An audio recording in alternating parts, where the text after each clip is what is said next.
Pendaftar caleg anggota legislatif Partai Kebangkitan Bangsa atau PKB untuk setiap daerah pemilihan di Makassar membludak, bahkan jumlahnya mencapai 150%.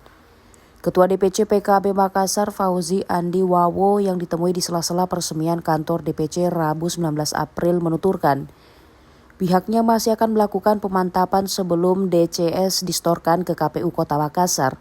Salah satunya akan melakukan uji kelayakan dan kepatutan.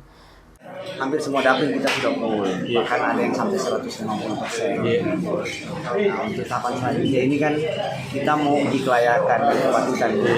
Setelah Ramadan ini hari ketiga langsung kami laksanakan uji kelayakan. Itu saja tahapannya. Habis setelah itu langsung kami kirim DCS-nya ke KPU. Kapan kita? Saya rencana tanggal 5. Tanggal 5.